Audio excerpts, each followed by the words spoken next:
Hi students, welcome back to my channel. So இந்த வீடியோல 10th standard and 9th standardக்கான second midterm exam 2024 இன்னும் ஒரு 10 days தான் இருக்குது. Last 10 days. ஸோ இந்த லாஸ்ட் 10 daysல படிச்சு உங்களால வந்து எல்லா சப்ஜெக்ட்டுமே இப்போ தமிழ் எல்லா சப்ஜெக்ட்டுமே பார்த்தீங்கன்னா உங்களுக்கு 50 மார்க்கு தான் எக்ஸாம் நடக்கும். ஸோ 50 அவுட் ஆஃப் 50 வந்து ஸ்கோர் பண்ண முடியுமா அப்படின்னு கேட்டீங்கன்னா 100% வந்து உங்களால எடுக்க முடியும். ஸோ அதுக்கு நீங்க என்ன பண்ணணும், இந்த செகண்ட் midterm எக்ஸாமை நீங்க எப்படி எதிர்கொள்ளணும், எப்படி படிச்சா உங்களால வந்து நல்ல மார்க் ஸ்கோர் பண்ண முடியும் அப்படிங்கிற ஒரு கம்ப்ளீட் ஸ்டடி பிளான் வந்து இந்த வீடியோல சொல்றேன். ஸோ 9th standard நீங்களும் வந்து ரொம்ப அசால்ட்டா இருக்காதீங்க. 10th வந்து எனக்கு தெரியும், ஏன்னா 10th வந்து பப்ளிக் எக்ஸாம்னு ஒன்று 10th இருக்கிறனால ஸோ அவங்க வந்து கொஞ்சம் அலர்ட்டா இருப்பாங்க, எக்ஸாமுக்கு நல்லா ப்ரிப்பேர் பண்ண சான்சஸ் இருக்குது. பட் 9th ஸ்டாண்டர்ட் ஸ்டூடெண்ட்ஸ் பார்த்தீங்க அப்படின்னா மெஜாரிட்டி ஒரு 90% ஆஃப் ஸ்டூடெண்ட்ஸ் வந்து நாளைக்கு எக்ஸாம் அப்படின்னா 1 day பிஃபோர் படிக்கிற மாதிரி தான் இருக்கிறீங்க. பட் அப்படி இருக்காதீங்க. அப்படி 10thலயும் இதே 9thலனா 90% ஆஃப் ஸ்டூடெண்ட்ஸ் அப்படி இருக்காங்க. 10thலனா ஒரு 10%ல இருந்து ஒரு 20% ஆஃப் ஸ்டூடெண்ட்ஸ் வந்து அப்படிதான் இருக்காங்க. நாளைக்கு எக்ஸாம்னா ஓகே முதல் நாள் படிச்சா போதும் அப்படிங்கிற மென்டாலிட்டியில. பட் அப்படி இருக்காதீங்க. ஸோ எக்ஸாம் வருது அப்படின்னா முடிஞ்ச அளவுக்கு வந்து அப்பப்போ slow progress is better than no progress. ஓகேங்களா? ஸோ நீங்கள் ஒன்றுமே படிக்காமல் இருக்கிறதுக்கு டெய்லி கொஞ்சம் கொஞ்சம் படிக்கிறது எவ்வளவோ பெட்டரு. ஸோ அதனால வந்து ஒன்றுமே படிக்காமல் மட்டும் டெய்லி இருக்கவே இருக்காங்க. ஒரு நாளைக்கு அட்லீஸ்ட் இப்போ மேக்ஸ்ன்னு எடுத்துக்கிட்டீங்கன்னா ஒரு அட்லீஸ்ட் ஒரு 3 சமயம் நான் இன்னைக்கு பார்த்தேன் அப்படின்னு எதுவுமே பண்ணாமல் இருக்கக்கூடாது. ஸோ அந்த ஒரு மென்டாலிட்டியை வந்து நீங்கள் இப்போலேருந்தே வளர்த்துக்காங்க. குறிப்பாக 9th ஸ்டூடெண்ட் நீங்கள் இப்போயே வளர்த்துக்கிட்டீங்க அப்படின்னா 10th 11th 12th 3 ஸ்டாண்டர்ட்லேயே நீங்க செம்மையா பெர்ஃபார்ம் பண்ணலாம். 10th ஸ்டூடெண்ட்ஸ் நீங்களும் அப்படிதான். இப்போ நல்லா இப்போ இருந்து டெய்லி கொஞ்சம் கொஞ்சமாவது படிக்க கத்துக்கிட்டீங்க அப்படின்னா 11th and 12thல நல்லாவே வந்து பெர்ஃபார்ம் பண்ணலாம். ஓகே, நம்ம கண்டென்ட்டுக்குள்ள வரலாம், செகண்ட் மிட்டம் எக்ஸாம்க்குள்ள. ஓகே, அண்ட் அதுக்கு முன்னாடி இந்த வீடியோக்கு மறக்காம வந்து ஒரு லைக் பண்ணிருங்க. வீடியோ கீழே லைக் பட்டன் இருக்கும், கிளிக் பண்ணி லைக் பண்ணிட்டு சேனலுக்கு புதுசு அப்படின்னா சப்ஸ்கிரைப் பண்ணிக்கோங்க. நீங்க சப்ஸ்கிரைப் பண்ணிக்கிட்டீங்க அப்படின்னா தான் நான் போடுற வீடியோஸ்லாம் மிஸ் பண்ணாம பார்க்க முடியும். ஸோ சப்ஸ்கிரைப் பண்ணிட்டு டிஸ்கிரிப்ஷன்ல வாட்ஸ்அப் சேனல் லிங்க் இருக்கும், மறக்காம ஜாயின் பண்ணிக்கோங்க. அதுல வந்து உங்களுக்கு நான் இம்பார்ட்டன்ட் கொஸ்டின்ஸ், மாடல் கொஸ்டின் எல்லாமே ஷேர் பண்ணுவேன். ஸோ மறக்காம வாட்ஸ்அப் சேனல்ல ஜாயின் பண்ணிக்கோங்க. ஃபர்ஸ்ட் ஓகே, இப்போ செகண்ட் மிட்டம் எக்ஸாம் பாத்தீங்க அப்படின்னா உங்களுக்கு வந்து இன்னும் ஒரு 10 days பக்கம் இருக்குதா ஆல்மோஸ்ட். ஏன்னா டிஸ்ட்ரிக்ட் லெவலில் தான் வரும். மேபி ஒரு சில டிஸ்ட்ரிக்ட்ல வந்து நவம்பர் ஃபர்ஸ்ட் வீக் ஸ்டார்ட் பண்ணலாம், இல்லை செகண்ட் வீக் ஸ்டார்ட் பண்ணலாம். ஸோ மேக்ஸிமம் வந்து நவம்பர் 15ஆம் தேதிக்குள்ள எல்லா மாவட்டத்திலுமே வந்து எக்ஸாம் ஸ்டார்ட் பண்ணி முடிச்சிருவாங்க. ஸோ அப்படிங்கிறப்ப நம்ம கிட்ட ஒரு 10ல இருந்து ஒரு 15 நாள் பக்கம் தான் டைம் இருக்குது. ஸோ இந்த 10ல இருந்து 15 நாள் பக்கத்தை நீங்க கரெக்டா யூட்டிலைஸ் பண்ணிக்கிட்டீங்க அப்படின்னா டெஃபினெட்லி உங்களால ஒரு நல்ல மார்க் வந்து ஸ்கோர் பண்ண முடியும். ஸோ இப்போ நான் ஃபர்ஸ்ட் சொல்றேன், தமிழை பொறுத்தளவுல இப்பவே என்ன பண்ணிடுறீங்க அப்படின்னா memory poem Tamil and English. First தமிழ்ல சொல்றேன், மனப்பாட பகுதி பாடல் இருக்குல்ல, ஸோ அதை வந்து இப்பவே வந்து படிச்சிருங்க. அந்த உங்களுக்கு 2 யூனிட் தான் இருக்கும் செகண்ட் மிட்டம் எக்ஸாமுக்கு. ஸோ அந்த 2 யூனிட்ல உள்ள மனப்பாட பகுதி பாட்டு என்ன இருக்கோ அதை படிச்சிருங்க. அண்ட் திருக்குறள் இருந்துச்சு அப்படின்னா ஸோ அதையும் வந்து நல்லா படிச்சுக்கோங்க. ஓகேங்களா? திருக்குறள் இருக்கும் பட்சத்தில் அதையும் வந்து நல்லா படிச்சுக்கோங்க. ஃபர்ஸ்ட் மனப்பாட பாட்டு பிளஸ் திருக்குறள். உங்களுக்கு அந்த 2 யூனிட்ல திருக்குறள் இருந்துச்சு அப்படின்னா திருக்குறள் பிளஸ் அது கூட பாத்தீங்க அப்படின்னா நீங்க வந்து என்ன பண்ணணும் அப்படின்னா புக் பேக் ஒன் வேர்டு படிச்சிருங்க. ஏன்னா புக் பேக் ஒன் வேர்டு வந்து ரொம்ப ரொம்ப இம்பார்ட்டன்ட். நிறைய பேர் அசால்ட்டா விட்டுறீங்க, ஒன் வேர்டு தானே அப்படின்னு. ஸோ அப்படி விடாதீங்க, புக் பேக் ஒன் வேர்டுக்கு கொஞ்சம் அதிக இம்பார்ட்டன்ஸ் கொடுத்து படிங்க.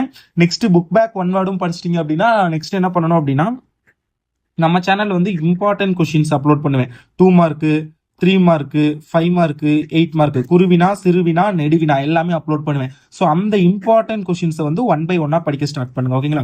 ஸோ இதுதான் வந்து தமிழ்ல பண்ண போறது. ஃபர்ஸ்ட் ஸ்டெப் 1 வந்து மனப்பாட பகுதி பாடல்.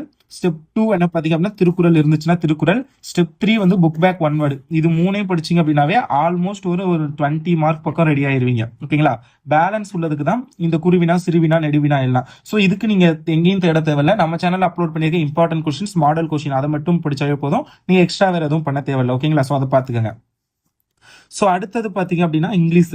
அப்படியே இங்கிலீஷ் வந்தோம் அப்படின்னா இதுல நீங்க ஃபர்ஸ்ட் பண்ண வேண்டியது வந்து புக் பேக் சேம் அதே தான். மெமரி போயம் வந்து ஃபர்ஸ்ட் பாத்துக்கோங்க. ஃபர்ஸ்ட் மெமரி போயம் என்ன இருக்கோ அதை பாத்துக்கோங்க. பிளஸ் அதுக்கப்புறம் வந்து நீங்க செகண்ட் ஸ்டெப்பா பண்ண வேண்டியது புக் பேக்ல உள்ள கிளாசரி பார்ட்ஸ் இருக்கும். ஓகேங்களா? ஸோ அதாவது புக் பேக் ஒன் வேர்டு பாத்துக்கோங்க. இல்ல அப்படியா, நம்ம வாட்ஸ்அப் சேனல்ல வந்து நான் வந்து 1 வேர்டுக்கான ஸ்டடி மெட்டீரியல் இருக்குது, வே டு சக்சஸ் கைடு உங்களுக்கு தெரியும் நினைக்கிறேன். இங்கிலீஷ்க்கு ஒரு பக்காவான கைடு, அதுல இருந்து தான் மேக்ஸிமம் கொஸ்டின் கேட்பாங்க. ஸோ நான் வே டு சக்சஸ் கைடு இருக்குது, நான் அதை வந்து நான் ஷேர் பண்றேன், நீங்க அதுல உள்ளதை படிச்சுக்கோங்க. அடுத்தது நீங்க படிக்க வேண்டியது பேராகிராஃப் கொஸ்டின். ஓகேங்களா? ஸோ பேராகிராஃப் கொஸ்டின் நல்லா பாத்துக்கோங்க. Paragraph very very important. நீங்க ரொம்பலாம் படிக்க வேணாம். செகண்ட் மிட்டம்ங்கிறனால ஒரே ஒரு யூனிட், மொத்தம் உங்களுக்கு 2 யூனிட் தான் இருக்கும். அதுல ஒரு யூனிட்டோட பேராகிராஃப் மட்டும் 3லயும் படிச்சுக்கோங்க. ப்ரோஸ், போயம், சப்ளிமெண்டரி 3லயுமே வந்து ஃபர்ஸ்ட் அந்த ஒரு யூனிட் உங்களுக்கு 2 யூனிட் இருக்கும். ஐ திங்க் 4, 5 நினைக்கிறேன். அதுல 4th யூனிட் இருந்துச்சுன்னா அந்த 4th யூனிட்டை மட்டும் படிச்சுங்க போதும். இல்ல 5th யூனிட்னா 5th யூனிட்டை மட்டும் படிச்சுங்க போதும். பட் மை சஜஷன் 4th யூனிட்டை படிக்கிறது பெட்டரா இருக்கும். ஏன்னா because of annual exam and half yearly எக்ஸாமுக்கு ரொம்ப யூஸ்ஃபுல்லா இருக்கும். ஓகே, ஆஃப்டர் தட் பாத்தீங்க அப்படின்னா ஓகே இப்போ வந்து தமிழ் இங்கிலீஷ் முடிச்சாச்சா, மேத்தமேட்டிக்ஸ் வருவோம். மேத்தமேட்டிக்ஸை பொறுத்தளவுல பார்த்தீங்க அப்படின்னா ஃபர்ஸ்ட் நீங்க படிக்க வேண்டியது வந்து 5 மார்க்ஸ் படிங்க. இந்த 5 மார்க்ஸ் வந்து 5 மார்க்ஸுக்கு மட்டுமே வந்து ஒரு 3 to 4 டேஸ் வந்து டைம் எடுத்துக்கோங்க. இன் பிட்வீன்ல நீங்க சயின்ஸ் சோசியல் சயின்ஸும் படிக்கிற மாதிரி இருக்கும். ஃபுல் டே சொல்லல, 3 to 4 டேஸ்க்குள்ள ஒரு 5 மார்க்ஸ் எல்லாத்தையும் கவர் பண்ண பாருங்க. ஏன்னா ரொம்ப கம்மியான சிலபஸ் தான். நான் இம்பார்ட்டன்ட் 5 மார்க் கொஸ்டின்ஸ் வந்து அப்லோட் பண்ணியிருப்பேன். ஸோ அதை மட்டும் படிச்சாலே போதும், நீங்க எக்ஸ்ட்ரா வேற எதுவும் படிக்க வேணாம். நான் அப்லோட் பண்ணியிருக்கேன், இம்பார்ட்டன்ட் 5 மார்க்ஸ் மட்டும் படிச்சுங்க. ஆஃப்டர் தட் நீங்க வந்து 2 மார்க்ஸ் வந்து படிங்க. ஓகேங்களா? ஸோ 5 மார்க்கை பொறுத்தளவு வந்து நீங்க 2 மார்க் வந்து ஓரளவு படிச்சா ஓகே, நோ ப்ராப்ளம். பட் 5 மார்க்கை பொறுத்தளவு முடிஞ்ச அளவுக்கு வந்து ஒர்க் அவுட் பண்ணி பாருங்க, எழுதி பாருங்க. எந்த அளவுக்கு நீங்க எழுதி பாக்குறீங்களோ ஸோ அந்த அளவுக்கு வந்து உங்களால நல்ல மார்க் வந்து ஸ்கோர் பண்ண முடியும். ஸோ அதனால 5 மார்க்கை பொறுத்தளவு முடிஞ்ச அளவுக்கு எழுதி பாருங்க.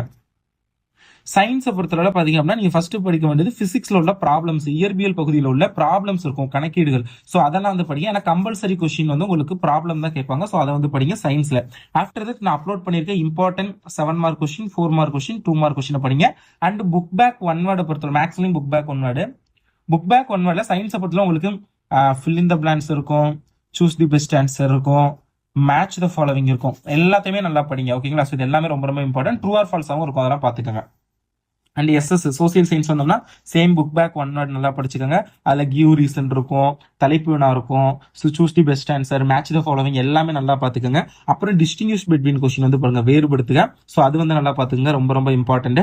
ஸோ அதுக்கப்புறம் வந்து டைம் லைன் ரொம்ப ரொம்ப இம்பார்ட்டன்ட். நான் சொன்ன மாதிரி ஆல்ரெடி சொல்லியிருப்பேன் ஒரு சில வீடியோவில், எவ்ரி 20 இயர்ஸ், இப்போ 1910 to 1930 அந்த மாதிரி 20 இயர்ஸ்க்குள்ள ஒரு இம்பார்ட்டன்ட் 5 to 10 ஈவெண்ட்ஸ் படிச்சு வச்சுக்கோங்க. ஸோ அது ரொம்ப ரொம்ப ஈஸியாக இருக்கும். ஓகே, ஆஃப்டர் தட் நான் அப்லோட் பண்ணியிருக்கேன் இம்பார்ட்டன்ட் 5 மார்க் கொஸ்டின், அதுக்கப்புறம் 2 மார்க் படிக்கலாம். ஸோ இந்த இதில் வந்து படிங்க. டயத்தை வந்து யூட்டிலைஸ் பண்ணுங்க ப்ராப்பரா. மினிமம் பார்த்தீங்க அப்படின்னா 1 டே இருக்கு அப்படிங்கிறப்ப ஒரு 3 hours பெர் டேவாவது படிங்க. இது ரொம்ப மினிமம் தான். நீங்க அட்லீஸ்ட் ஒரு 5 hours ஆவது படிக்கிற மாதிரி இருக்கும். But at least 3 hours per day வந்து மினிமமா இந்த இதை வந்து படிங்க. Just more useful for you அப்படின்னு நான் ஃபீல் பண்றேன். So thank you so much for வாட்சிங் this video and keep support. மறக்காம சப்ஸ்கிரைப் பண்ணிக்கங்க. அடுத்தடுத்த வீடியோஸ்ல உங்களுக்கு தேவையான இம்பார்ட்டன்ட் கொஸ்டின், ஸ்டடி பிளான் எல்லாமே பார்க்கலாம். Thank you so much. Subscribe. Thank you.